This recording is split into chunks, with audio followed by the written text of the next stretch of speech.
Hello, folks. Welcome to Dangerous Ideas. Thanks for being here. I'm Lee Camp, always bringing you the most important information on justice and equality and what has become known as the un-American way. If you're for justice and equality, then it's starting to sound pretty un-American of you.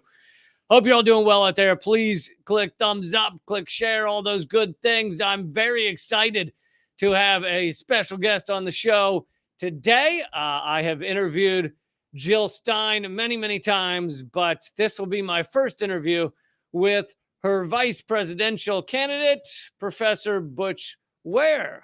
Hello. What's going on? Thank you so much for taking the time to do this. My pleasure, man. Let's get into it.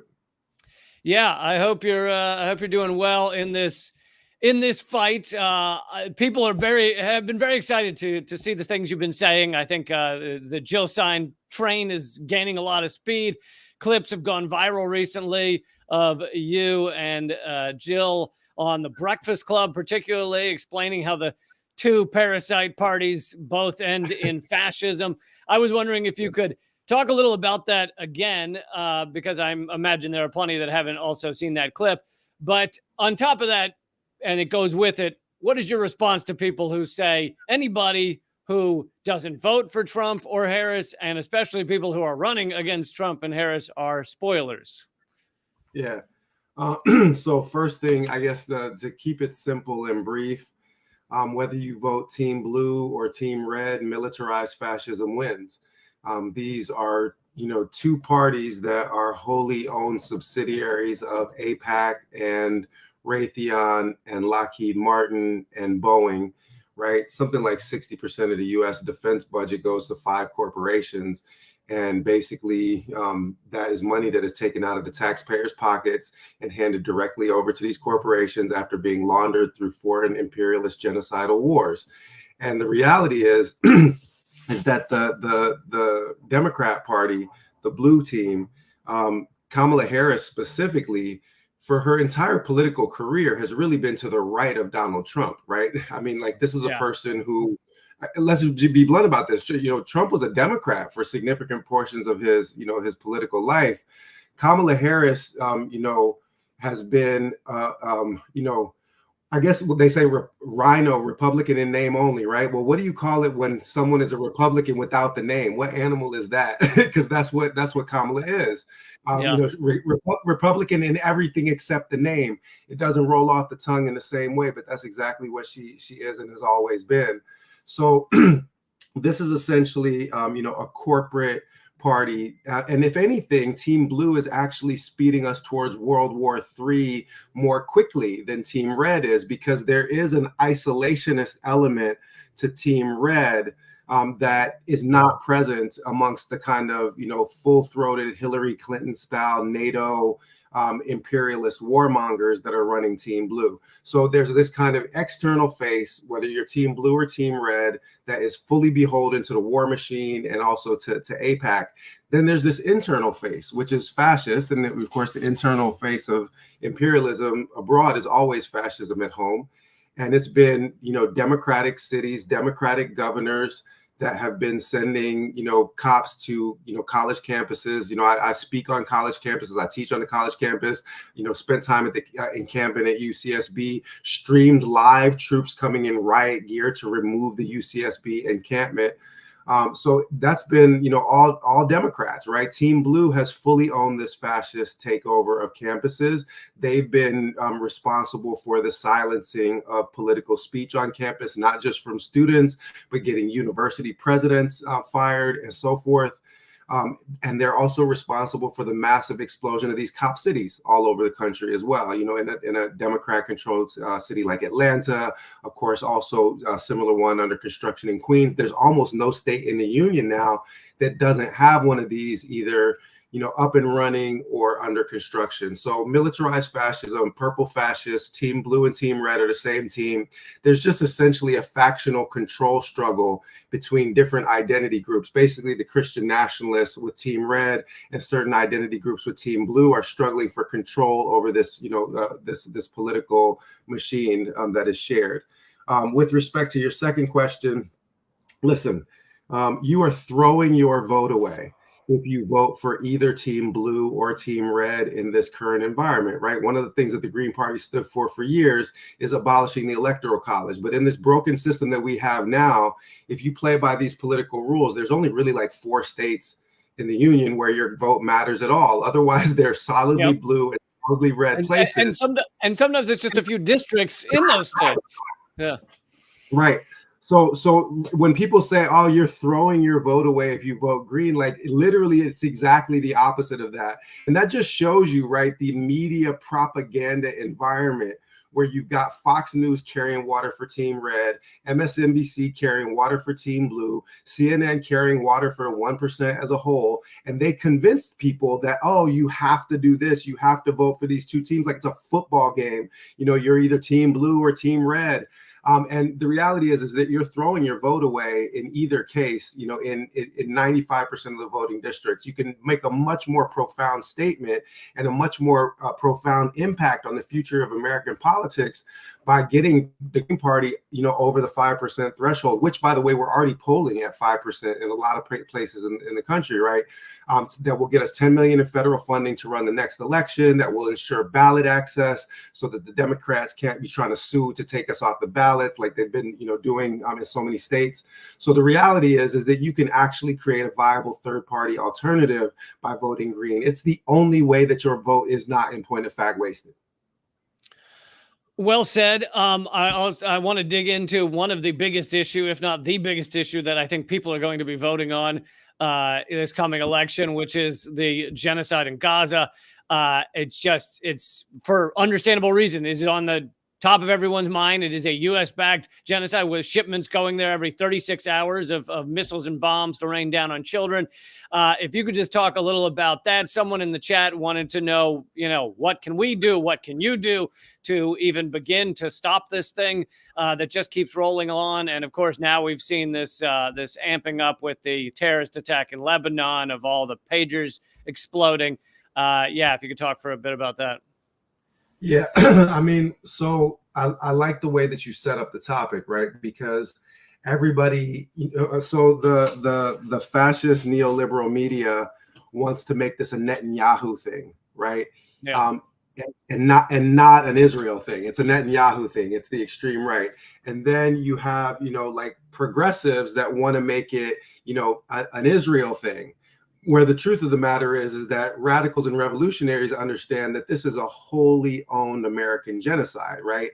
That there is nothing that takes place in the Zionist entity that doesn't take place with the full-throated approval and backing of the United States government. We provide 69% of the arms and munitions that are utilized by the Zionist state.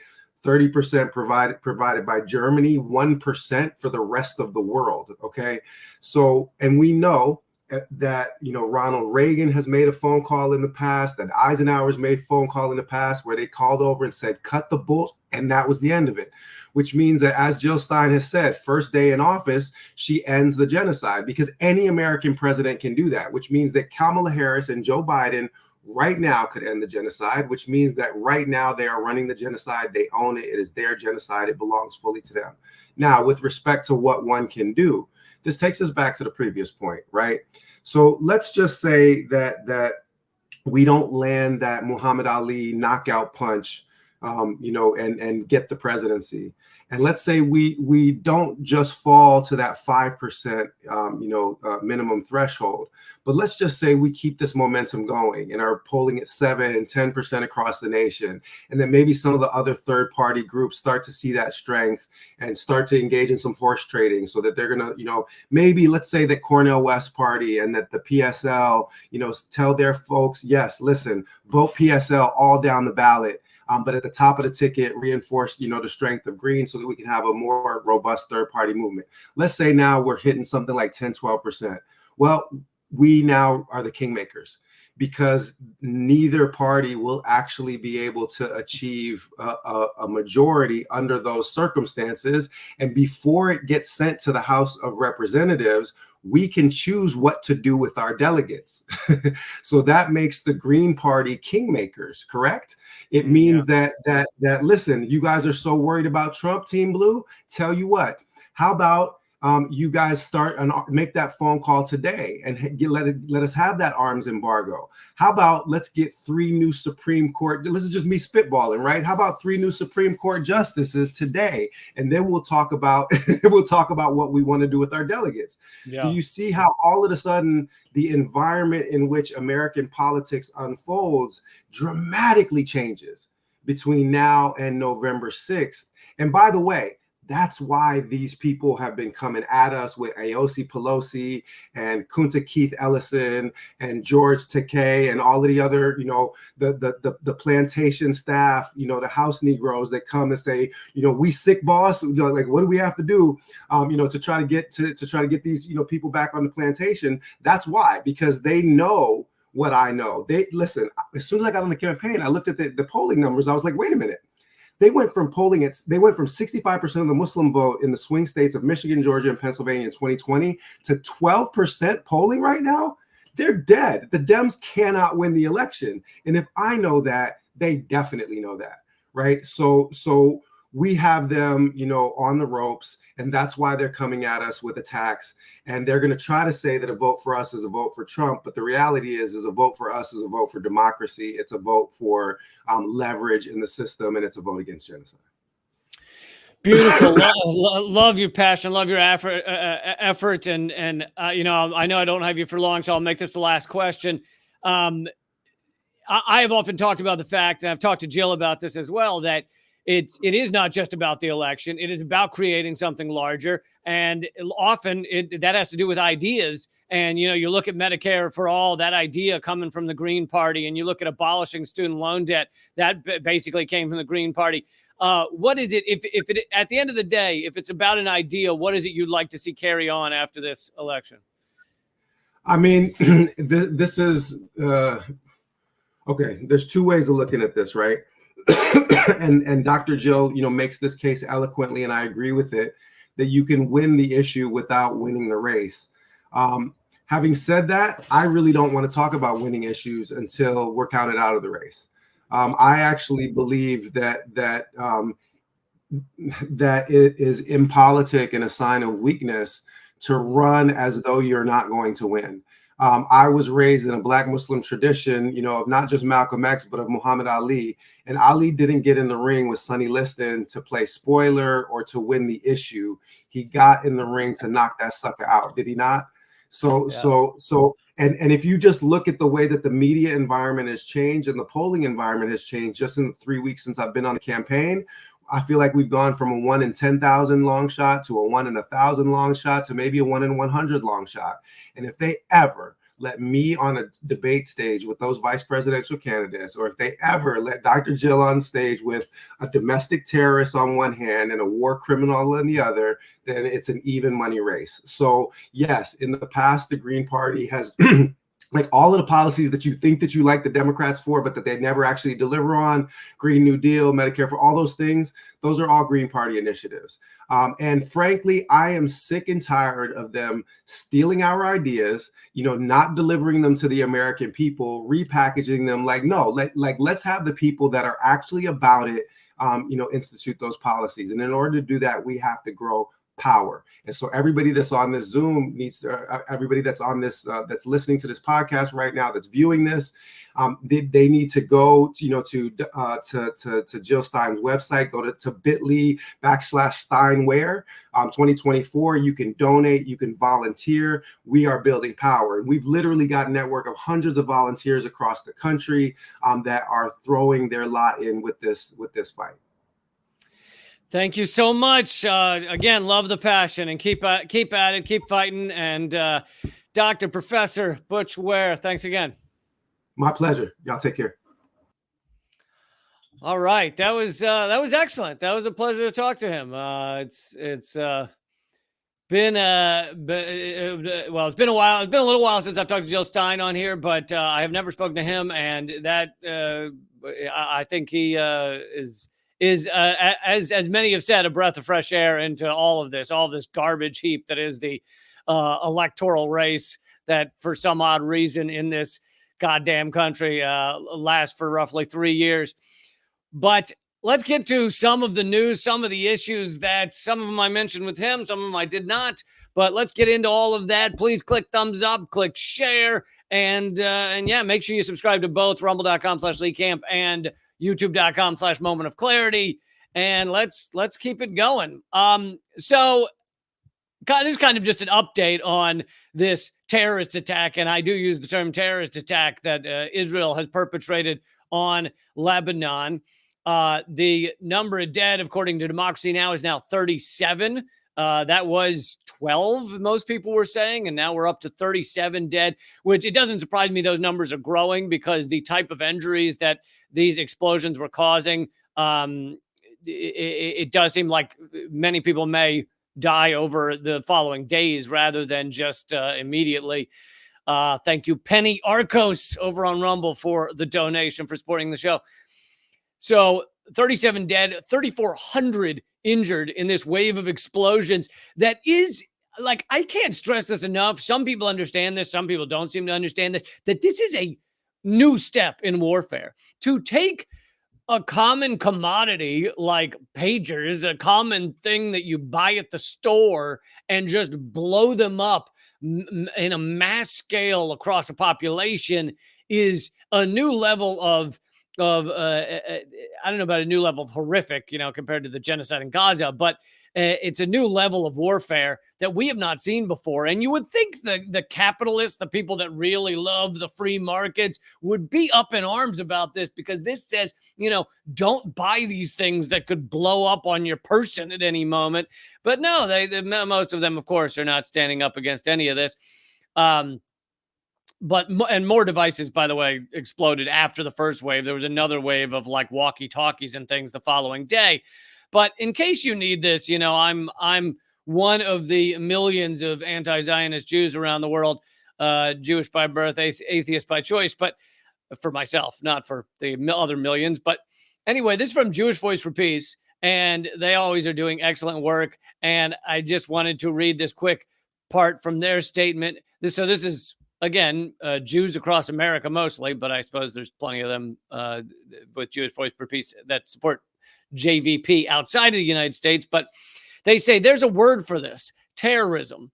Much of the mainstream Western media has marveled at the so-called precision, quote unquote, and sophistication, quote unquote, of the attack, framing it as an operation intended only to target members of Hezbollah.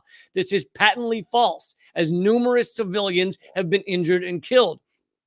Israel's real aim was clear: to stoke fear and mass panic among an entire population. During the second attack on Wednesday, explosions could be heard during the funeral of 4 people killed the previous day. Unconfirmed reports indicated that solar panels and ATMs also detonated during the attacks. People across Lebanon have said they are afraid to use any electronic devices. There's a word for this: it's terrorism. And I mean, could you imagine, and I know I'm not the only one to say this, just imagine if the roles were reversed, or if some country like China or Iran or Venezuela, one of these countries we consider the big bad wolf, what if they sent thousands of pagers, cell phones that they knew were going to be used by people at the Pentagon, and they blew them all up at once? And this includes secretaries at the Pentagon. This includes janitors at the Pentagon. This includes the guy who parks the cars or whatever, opens the parking gate. All of their cell phones exploded simultaneously, killing dozens, injuring many more. What would we call that? I don't think we would hesitate for 1 second to say it was a mass act of terrorism. Not for 1 second. And if you want to say, oh, well, that's different. They're not, Israel's at war with Hezbollah, and they're not, China's not technically at war with the U.S. Okay, well, then let's give another example. If this isn't just perfect for you, what if the roles were specifically reversed? What if Hezbollah specifically captured a shipment of cell phones or something going to IDF, the various people in the IDF, which, keep in mind, everybody in Israel just about serves in the IDF. I hate that term. Euphemism. No! Every once in a while you're talking and then you realize a euphemism just hits you in the middle. You're like, oh, and you get punched in the face by a terrible euphemism. Everybody in Israel at some point is in the IDF. They do not serve. They are not ice cream. They do not serve in the IDF. They are in the IDF at some point. So now imagine that Hezbollah detonates 3,000 of these things on just any random IDF employee. Again, the people typing at the computers, the people who clean the floors, the people who do whatever duties at the IDF headquarters, and of course the children who happen to pick up daddy's or mommy's cell phone or pager because it's beeping, and then those children are blown up. We would call this the Unabomber, is what we'd call it, right? If the roles were reversed, we'd call this straight up terrorism. And I know somebody is a little nerdy or snarky in the comments. Always goes, the Unabomber had some good points in his manifesto. Yeah, he had some good points. He also blew up innocent people, so that's not parse hairs here. Anyway, my point is, roles reversed, completely called terrorism. From the jump, from moment one, it would be called a mass terrorist attack. And there is Jewish Voice for Peace making that clear. Here's another update. And this is Har. It's a Israeli newspaper. Lufthansa Air France suspend Israel flights on Wednesday amid Lebanon escalation. Now, whether some people are celebrating this like the airlines have decided not to work with Israel.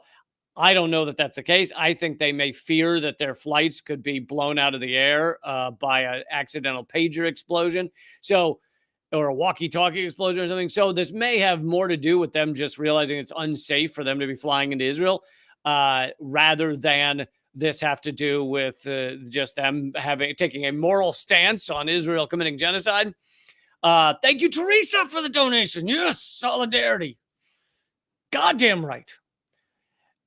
But anyway, it's still good to see more and more companies cutting off their connection to Israel. And, they may restart later. But Israel, I've covered this a couple of times. Israel's economy is utterly collapsing. I mean, they have whole ports that used to do, hundreds and thousands of ships doing zero. Essentially, zero ships are coming in. They have 46,000 businesses have collapsed since October 7th, and that's estimated to be 63,000 by the end of the year.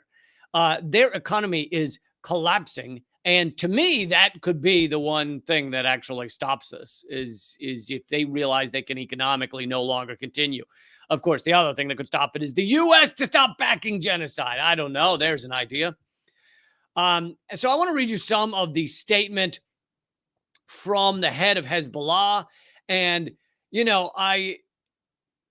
I don't read these statements saying you need to believe every word that the head of any side says. If I read a statement by Israel, it's not that every word they say is perfect but I think that this statement by Hezbollah says a lot about the situation, what the situation is over there, what the situation is between Hezbollah and Israel, and where things stand. So I'm going to read some of this statement. This is the leader of Hezbollah said, on Tuesday, the Israeli enemy, and by the way, he increasingly calls them the enemy. So just so you know, these are his words. On Tuesday, the Israeli enemy targeted thousands of pager devices simultaneously, and they did not care about ethics, morals, or any other values. It crosses all lines. Some of those who carried the pagers were nurses, doctors, and pharmacists. If they want to target us, target the fighters of Hezbollah. Do not be cowards and involve our civilians. And again, that is, I'm stepping outside of the statement for a second. That is the difference of the way some people have been involved in war in the past and the way Israel is behaving is we just want to kill everyone, which also is the definition of genocide. But they're not parsing between civilians and non-civilians. And yet you have these idiots claiming, oh, this is the most precise attack. Oh, really? Tell that to the 8-year-old girl who died. This is the most precise attack you've ever seen. No, it is absolutely not. To continue from the statement, yesterday, the Israeli enemy targeted radios, which caused tens of deaths, including women, children, and civilians. The Israeli forces knew that these pages pagers were not just present in the military units, but also in the different departments. They deliberately tried to kill 4,000 humans within a single minute. And I think that's another important point is I bet you that Israel was hoping, of course they were, but also thought this was going to kill hundreds and hundreds of people.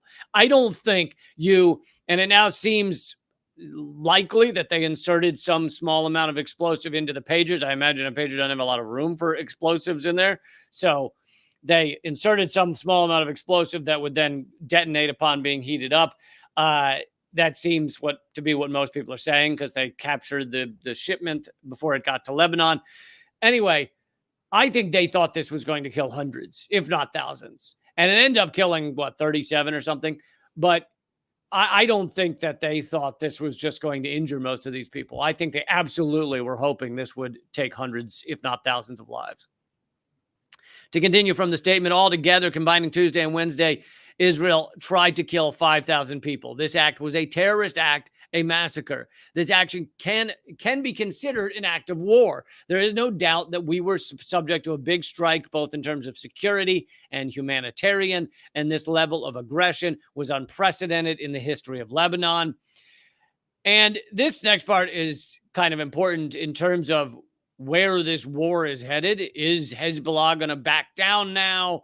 Are they going to stop fighting? Are they in disarray? The statement continues, no matter how strong or unprecedented the strike is, the enemy will never force us to the ground. Our resistance will only become more determined. And I think that's likely true. I don't think that of the thousands that survived this attack, meaning they had a part of their body blown off and they're going to recover, I don't think they're going to stop being Hezbollah. I think they're probably going to be more committed to Hezbollah than ever before. Those who actually were Hezbollah, of course, a lot of them, such as the 8-year-old girl, not Hezbollah. Some desperate people from day one have claimed that Hezbollah has made no difference on the battlefield, meaning not influencing Israel. Rather, you should listen to what Israel says about this matter. Well, some people talk shit about us. I mean, obviously that's a translation, but I just wonder whether the Hezbollah leader actually said they talk shit about us. Anyway, the enemy, Israel itself, openly admits that we have accomplished strategic and tactical victories and that we have affected the occupying entity to an unprecedented extent, and this is a battle of attrition. The Lebanese front is one of the most important negotiation cards that Hamas holds against Israel. For 11 months, Israel has threatened us with full-scale war to try to stop our support front. We will never stop supporting Gaza. If we stop our operations now, which the enemy insists upon, then everything we did in the past year would go to waste. They will never be able to separate the Lebanese front from the Palestinian front. This is our religious and humanitarian duty. And so that speaks to how the Hezbollah is not going to back down now that Israel blew up 5,000 pagers. And I think it's just going to strengthen their resolve. So even militarily, I think this is a disgusting, it's a terrible move. And of course, morally, it's disgusting. Ethically, it's disgusting. And yet you have these lunatics, I'm speaking lunatics in the United States for the most part, talking about how this was such a wonderful and precise thing.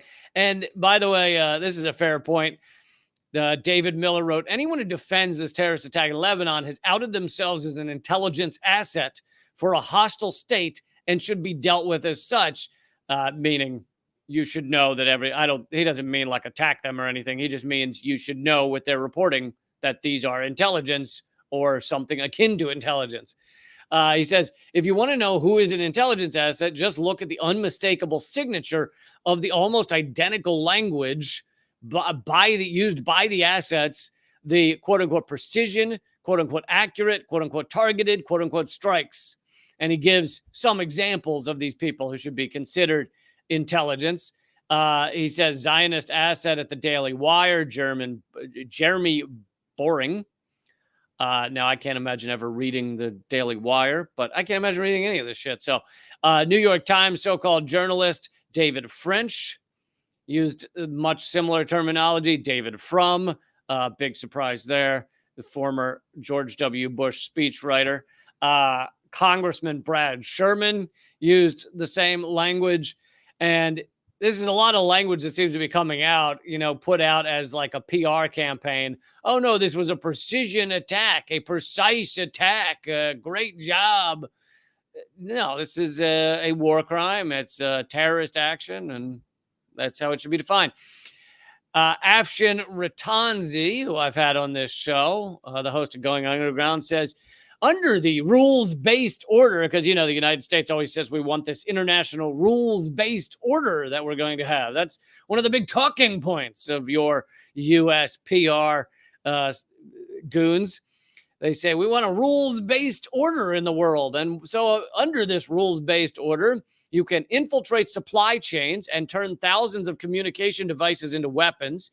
You can detonate them all across a sovereign country indiscriminately, causing mass civilian casualties. You can remain silent and have the supposed enforcers of the rules-based order not condemn, let alone act against a blatant act of state terrorism.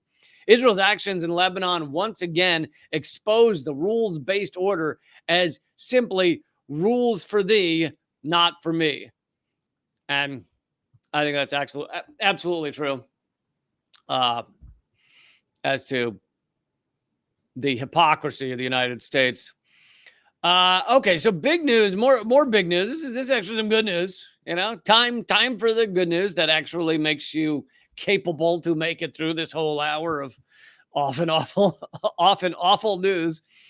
Here's the good news. And this is even by CNN. And I want to bring you the CNN headline because this actually forced CNN to, I don't want to say admit, but to at least talk about Palestine as occupied territories. They always refuse that language, right? They act like it's not an occupation at all, but they actually were forced to under the new UN resolution. CNN reporting UN members vote to demand Israel end occupation of Palestinian territories within 12 months. This is the UN General Assembly. This is a massive vote, pretty big deal. It's nothing the UN General Assembly does really has teeth, except that it can often pressure a lot of nations to start acting. So it's not like the UN sends in military force, but still, it's important.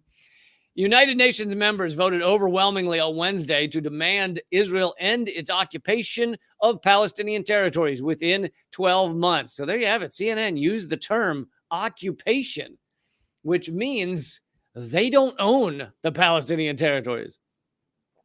The resolution was adopted in the UN General Assembly after receiving 124 votes in favor. Are you ready to hear the countries that voted nay? The countries that voted nay, other than the United States and, of course, Israel, you're talking about mainly countries that you couldn't even list if you were asked to list countries. Like, that is most of the 14 that voted nay. A couple others that obviously are slightly bigger are Argentina and Hungary. However, once you get past U.S., Israel, Argentina, and Hungary, because Argentina is an absolute insane asylum with that right-wing lunatic now running that country, thanks to the United States, thanks to lawfare done by the United States. Anyway, once you get past those four, you get into Czechia, Fiji, Malawi, Micronesia. I always pronounce, is it Nauru or Nauru? Is it Nauru? I guess it's Nauru. Palau, Papua New Guinea, Paraguay, Tonga, and Tuvalu.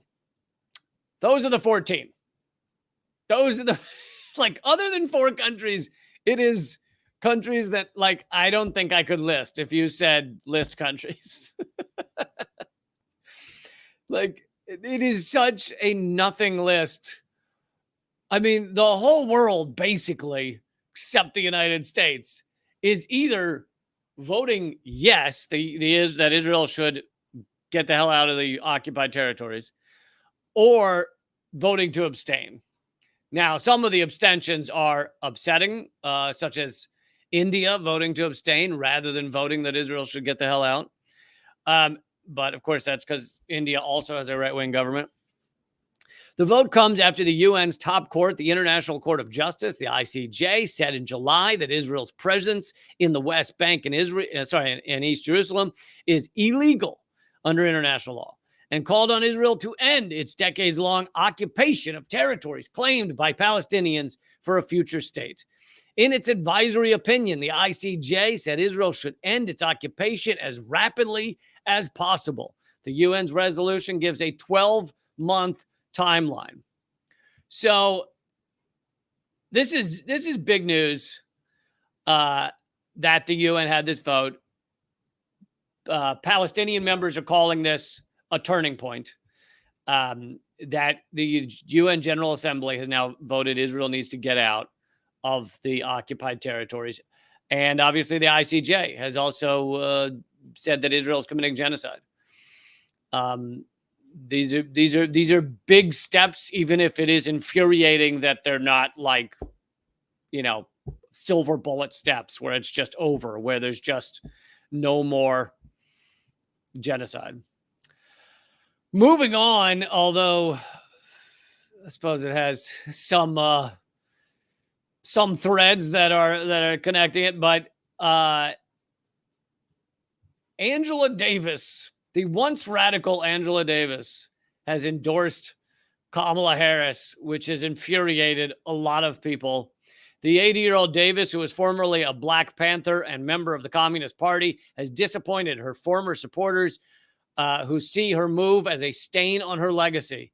Once a Marxist activist, she is now received by America's elite circles with open arms, while using her former self-image as a brand to build her career. Yeah, and it is interesting that, like, without the brand of her being a radical, you wouldn't even know her name, and yet here she is doing the opposite of radical. She is endorsing an absolute genocidal, I'd say maniac. I'll let you, if you want to add the maniac on there, then I'll let you decide whether you're feeling maniac right now or you're not, but I'd say maniac. So, letting a lot of people down. It also shows how over enough time with enough celebrity, people are just captured. She has been touring the country, selling books for many years now in the elite circles, for the most part, for many years now. And she has basically been captured by that system. But it doesn't mean much for Kamala Harris, who is struggling in a lot of areas. And as you guys know, I don't support Donald Trump, who's also genocidal maniac. Thank you, James, for the donation. Solidarity. James says peace is not an option. It's the only solution. Really appreciate you supporting the show. By the way, anyone else who wants to support the show, please, you can throw in a super chat. You can also throw in a tip, even if you're not watching this live. But you can also join up at leecamp.net, where it costs a whopping $6 a month to be a member over there and support this show on a regular basis. That would be amazing. leecamp.net. You have to scroll down to become a subscriber. But Kamala Harris is struggling among Muslim voters in swing states, because that's all that matters, right? We have this presidential election that goes on for like 2-3 years, and then at the end of the day, it is not just a few states. It will ultimately be decided by about 4 or 5 states. Many are saying it's mainly up to Pennsylvania, so it could be one state, but it's going to be decided by 4 or 5 states, and in those 4 or 5 states, and maybe I'll do a piece on this later, another episode, but in those 4 or 5 states, it's often a few counties that are more blue. Like in Pennsylvania, it is most of Pennsylvania. If you look at the map of where they voted last time around, it's almost entirely red, except that's where the lighter population is. So the parts that are blue are like Philadelphia and a couple other larger cities, but almost entirely red. So for the part of Pennsylvania that's entirely red and never goes any other direction, then you're not part of a swing either, because you're not a swing district. And for Philadelphia, you're probably not. I guess you could vote in such numbers that you swamp the other stuff. So maybe there's some argument that it goes a little outside of the county, but still, it's going to be whether a certain percentage of certain counties show up. And that is going to be what makes the difference in the swing states. So once you get down to the actual number of human beings where their vote will literally change this election, you're talking, I'd be surprised if it's over 3 million out of a population of 330 million. I'd be surprised, honestly, if it's more than 3 million people have a vote that could actually matter between Trump and Harris. And then on top of that, you have the fact that they're the same. So at the end of the day, it's like, whatever.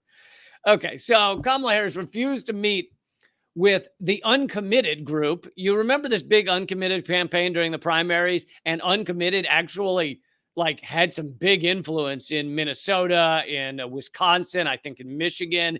And they're not just, it's not just people that wrote uncommitted. They're actually a group that, has someone who speaks for them, et cetera.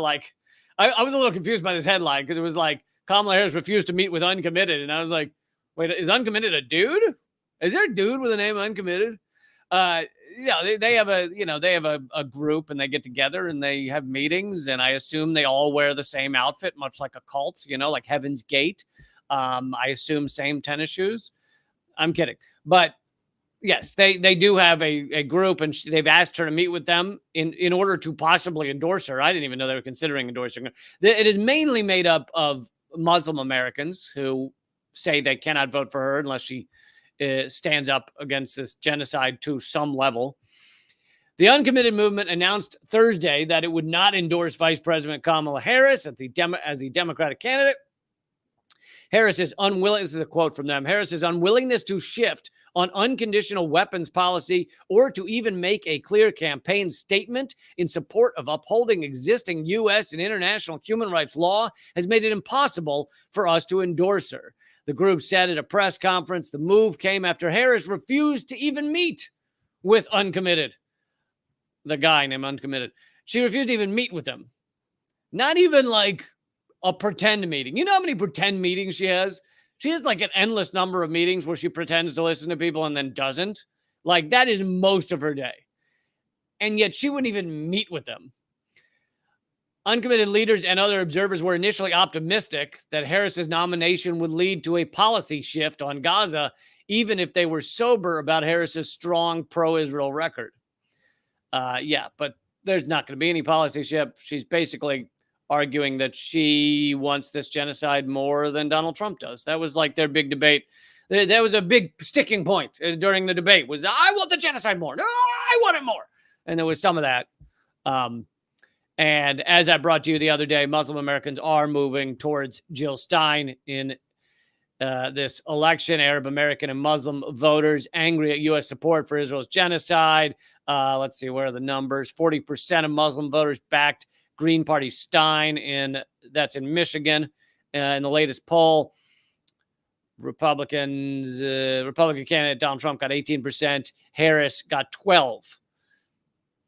And Stein also leads Harris among Muslims in Arizona and Wisconsin, other swing states. So basically, Harris seems to be stabbing herself in the foot in terms of having any shot at winning this if she won't even pay lip service to stopping this genocide, at least not in a way that these uncommitted voters feel has any meaning. Okay, I should have brought this story to you a moment ago when I was talking about the UN vote, but I know this will not shock you. The U.S., and this is a couple of days ago, that's why it's present tense rather than past tense, but the U.S. mobilized its allies to reject the UN resolution against Israeli occupation of Palestine. And anyway, it's just an article about how hard the U.S. was working to pressure. And you can imagine the type of pressure the U.S. exerts on so-called allies. And I think that's how you end up with Nauru voting against it. This is, the U.S. put the smackdown on Papua New Guinea, and then they voted against Israel getting out of occupied territories. Okay, I want to shift gears to policing in the NYPD. And The NYPD recently shot 4 people for jumping over the turnstiles, for dodging the fare to the subway. Before I get to that story, please, everyone, click subscribe, click thumbs up, and join up over at leecamp.net. You're always getting extra. The locals always gets, it's called locals. That's where leecamp.net will forward you to. I'm also on patreon.com/leecamp, and I'm always bringing extra segments, bonus segments to everybody who signs up there. You also get my ebooks. One of them's right there, Dangerous Ideas, and my other book, Bullet Points and Punchlines. So, hope you'll join up and support the show. Anyway, the NYPD in New York, and I lived in New York City for 12 years. New York has a big crackdown on those skipping out on the subway fare. Because you got to go after poor people. That's that's where you need to expend your resources. And the NYPD apparently has spent $150 million a year on top of what they would normally spend. So this is not their normal cost of stopping fare jumpers. This is $150 million new added in the past year to stop fare jumpers. And the fare jumpers owed $104,000. So they spent $150 million to stop $104,000 worth of fare theft on the subway. And just the other day, the NYPD took it to a new level by shooting someone who jumped the fare, and they 4 people were shot, and one of them was an NYPD officer. Because often here's the thing, police officers, you got to understand, not bright, most of them. Vast majority not bright. And so when they shoot, they often shoot each other by mistake, because they are dum-dums and they have guns. And dum-dums with guns it's just a bad thing. Bad thing. I think that's actually, I keep trying to figure out my presidential campaign motto. I think it's going to be dum-dums with guns, bad thing. So I think that should do it. This is from Gothamist. The city's crackdown on fare evasion turned bloody on Sunday afternoon when 4 people, including an officer, were shot by police responding to a man who allegedly skipped the turnstile in a neighborhood where many people can't afford basic needs, much less the cost to ride the train every day. So this is one of the poorest neighborhoods in New York City. And you've got NYPD officers running to ultimately shoot a bunch of people because this guy skipped out on, what is it, $2.90? Is that the cost of the subway these days? 37-year-old Daryl Mickles skipped the fare at Sutter Avenue L train in Brownsville, Brooklyn, and avoided officers as he walked toward the platform.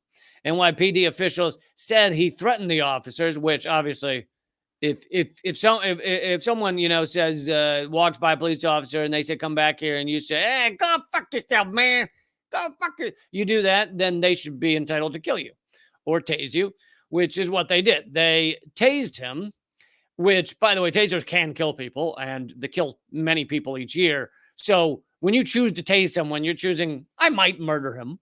It could be, well, I don't know what the percentages are. Let's say it's 3%. 3% chance I'm going to murder this guy right now, basically because he told me to F myself. That sounds like a good game plan. Anyway, so they fired their tasers. That did not stop him. Either he's a mutant who can, electricity doesn't phase him, or he had on a jacket. That's one of the problems with tasers. Someone's got on a fluffy coat, and you are the great kryptonite of tasers is a down jacket. Anyway, although I can't imagine he had a down jacket on in this weather. Anyway, Mickles then pulled out a knife, and that's when officers tried to murder him. Now, again, I get I'm not saying it's okay to pull a knife on officers. It is not okay to pull a knife on officers. However, if you were actually living in like a moral, ethical, like adult world with making adult decisions, it would not be okay for the police to then murder a guy with a knife. In fact, if someone, considering their crime, now if he had just murdered someone with a knife, that's a different situation. But considering the crime, he jumped a turnstile. It would actually be probably the best plan is if he pulls out a knife on you, you let him go and follow him maybe and arrest him later when he's not holding a knife. But because nowadays they can pretty much surveil anybody. I mean, you get a good photo of his face or something, they're probably going to catch him later. Not that I'm okay with that. I'm just saying that's the case. But I do not think that someone pulls out a knife, they should be executed. I'm sorry. Call me insane. I think it's wrong for him to pull out a knife, but I don't think that he should be executed. So they then start firing the guns wildly, and they hit 4 people. They hit him. They hit a fellow officer. They also hit 2 random civilians. Does that sound like shooting was the best choice? Is that good game plan? Census data suggests that Brownsville residents have a hard time paying for the subway, with the neighborhood's poverty rate at 39%, the highest in the city. Brownsville has one of the city's highest rates of fare evasion tickets. According to NYPD data, riders were 40 times more likely to be arrested in 2023 for fare evasion at that train stop than at other train stops. Again, we're talking about $2.90, but here's the, I like to get down to the core reality that a lot of shows will not bring you. And here's getting a little deeper to that core reality. The core reality is if we had a functioning society, we live in one of the richest countries in the world, still at this time. It may collapse soon, but we live in one of the richest countries in the world. Our society should provide for mass transit. Just free. It should just be free. It should be free for you to get where you want to go. That is absolutely the way it should work in one of the richest countries in the world. And instead, they keep jacking up the prices. Some of them are getting absorbently expensive. Now, mass transit is one thing, but also if you're driving a car into like New York City or into some of these other cities, it's crazy expensive. I mean, you could end up spending $18 on a going across a bridge or something. But back to mass transit, it should all be free, because I know this, you're going to find this shocking. The vast majority of people riding mass transit in our society do not have millions and millions of dollars. And if you want a functioning society that allows the people without millions of dollars to get around, which most societies do, then you should want to give them a free and excellent mass transit. And if it's not going to be free, it should be very, very cheap. And on top of being very cheap, guess what? You should ignore the people jumping over the turnstiles, because the people jumping over the turnstiles are usually the ones that need to jump over the turnstiles the vast majority of the time.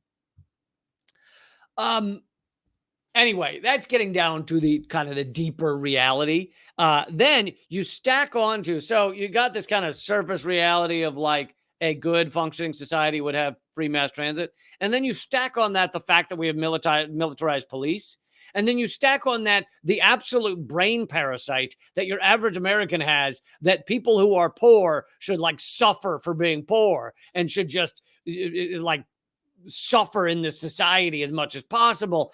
And you add on that the brain parasite that the absolute infection of the mind that the smallest infraction of a quote unquote law equals the highest infraction of a law. Like a lot of people are like, well, he jumped a turnstile. That's equivalent to murdering someone. She should be arrested. I'm talking about before the knife got pulled out, but still, because a lot of these people are arrested and they end up getting put in prison. And then sometimes they can't afford to get out of prison. They can't afford lawyers. Like it's just a cycle that just grinds these people up in the system for what? For jumping a $2.90 fare? It's nuts. It's absolutely unethical and insane to have a system that runs like that.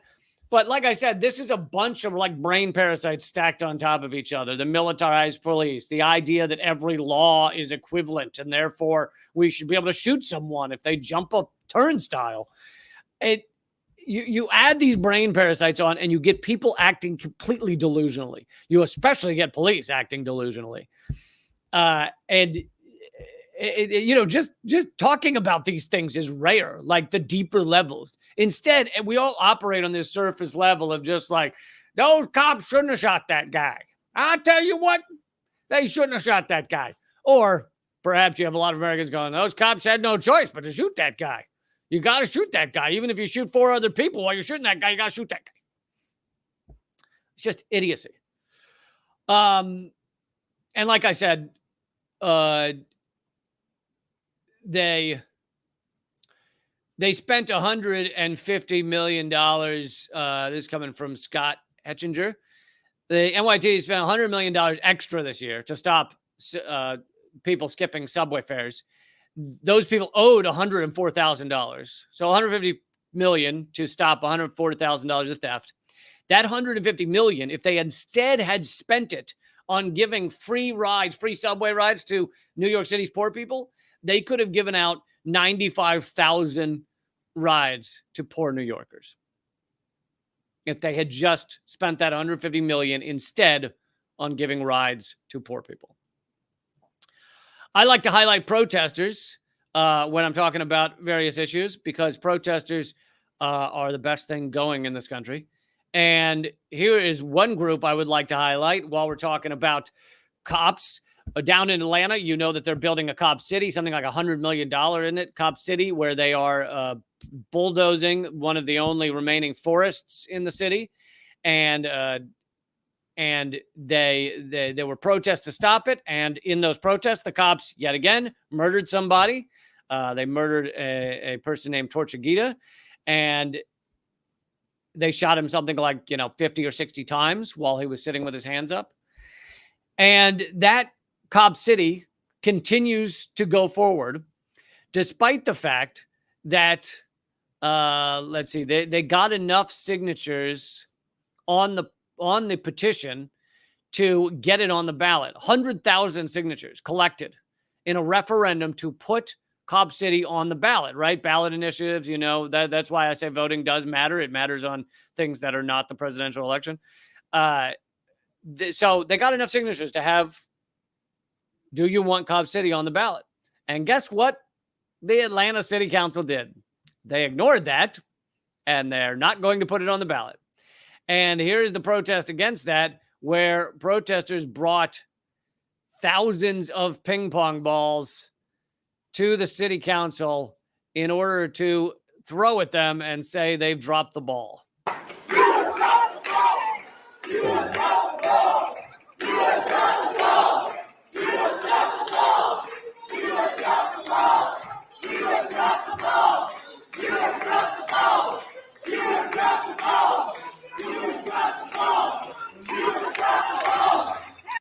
And it ultimately was enough to force the city council to stop their council meeting. They had to flee the room eventually because they realized they couldn't control it.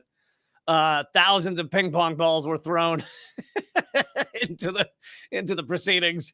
And it's I love creative activism. I love coming up with new ways to disrupt these absolute goons, these absolute parasites, cancers on the soul of humanity, who are putting forward a new police training facility to teach their police to be terrorists.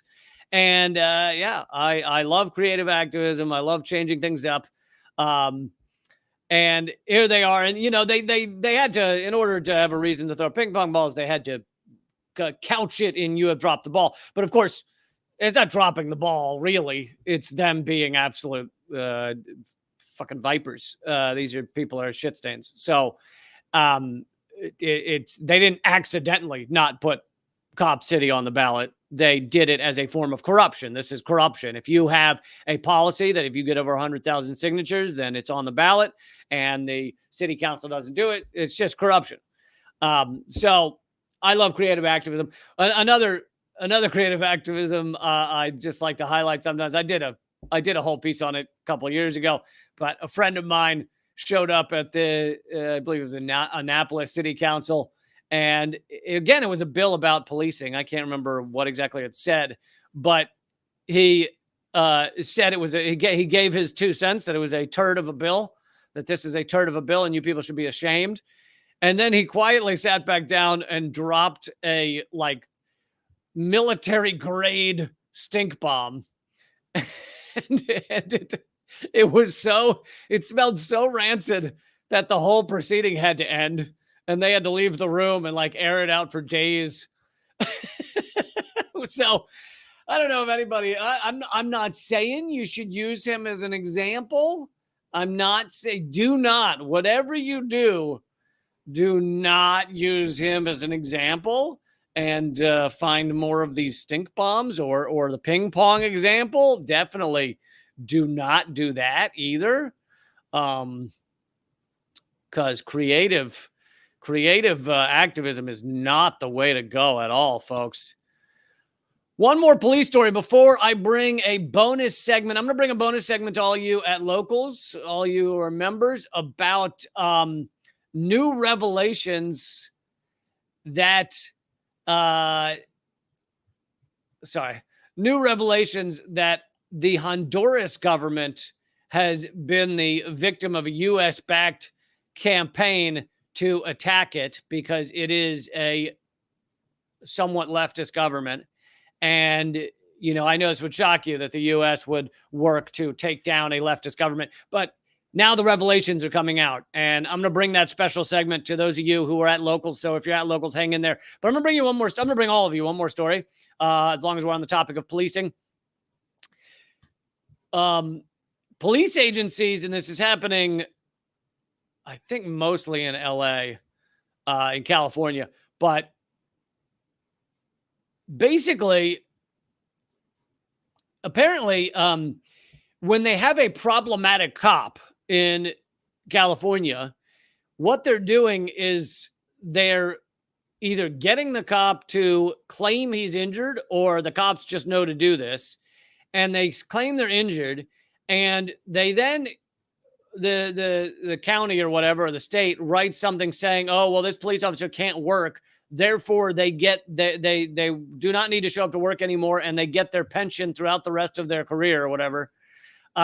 So these people who are problematic cops, meaning corrupt, meaning lying, meaning stealing, all of these things, end up basically getting to leave as if injured, and then collecting, I think in the example they give, $64,000 a year for doing nothing.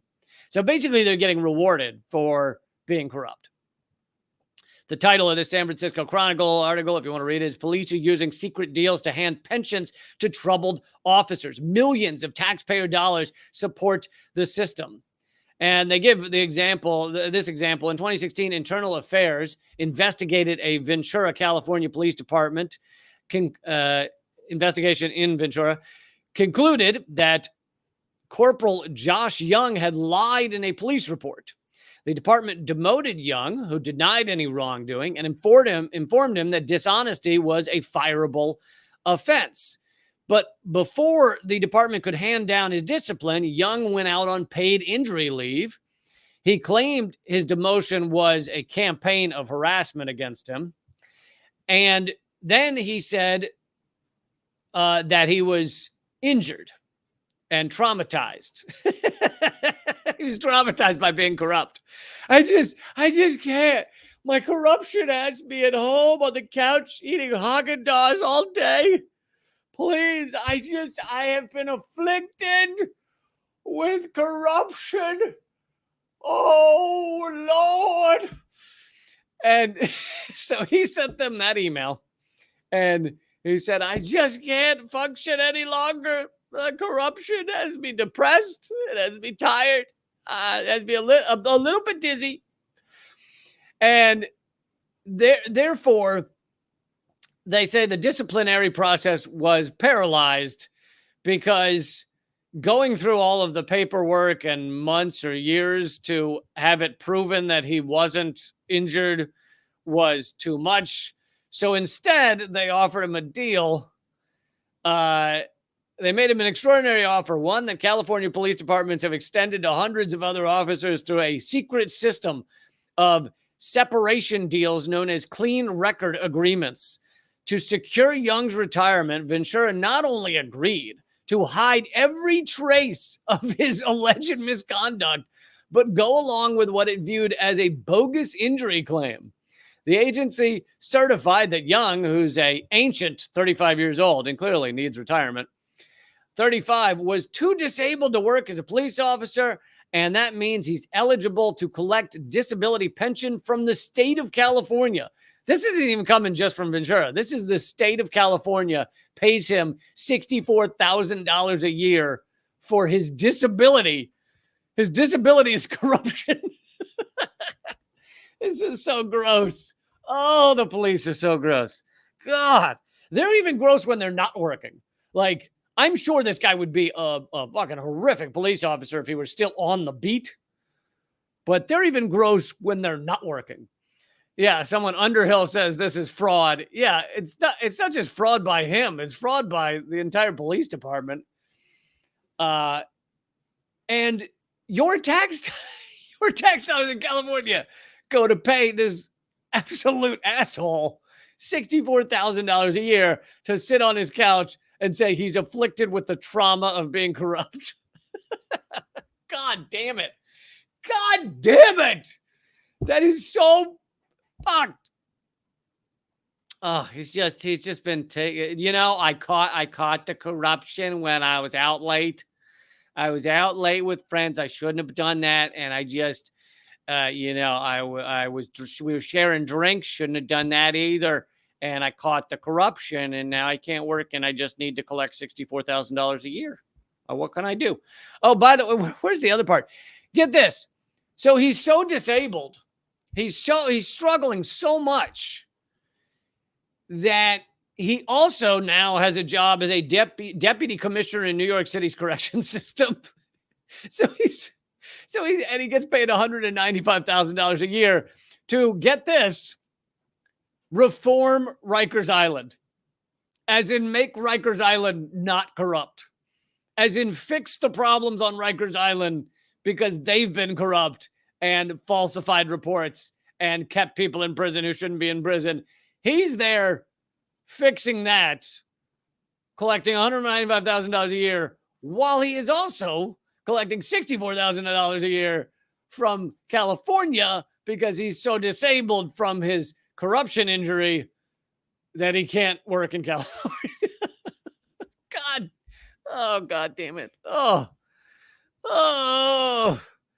This is, and yet New York City's willing to pay this corrupt cop to suss out corruption at Rikers Island, $195,000 a year, yet they need to stop fare jumpers. They need to shoot people to stop them from jumping over a turnstile. But we'll give this guy $200,000 a year to stop the corruption at Rikers. That's how corrupt our entire policing system is. Okay, I will be back tomorrow. For those of you locals, I will be back right now. But for the rest of you, I will be back tomorrow with Eleanor Goldfield at 3 p.m. Eastern, noon Pacific. I live stream 4 days a week, Monday, Tuesday, Thursday, Friday. And I'd love, even if you guys don't have the $6 to support the show, I would love it if you would do the free thing and go to leecamp.com and sign up for the free email list. leecamp.com, sign up for the free email list there. It should be a pop-up window that comes up, takes like 12 seconds. And the reason I say that is because I am suppressed in so many different ways on this, on these platforms. Yet my email list is the one thing that I can hang on to. Now they're managing to kind of suppress that too. Google sometimes will put a warning that says this looks like phishing or whatever garbage across the top of my emails, but I can still have my email list no matter what. So it would be great if you could do that, which is leecamp.com. Sign up for the email list. Okay, I'm going to go over and do an extra segment for everybody at Locals. For those of you who signed up on Patreon, you won't get this immediately, but you'll get it later. I don't have a way to live stream it to Patreon. But let's go over to Locals, give you a special segment on how the U.S. is trying to slowly coup Honduras. And for everybody else who's not at Locals, I bid you farewell. I will see you tomorrow. Keep fighting. Okay, everybody at Locals, give me 1 second here while I fix the streams. While I stop the streams like I'm sneezing while I'm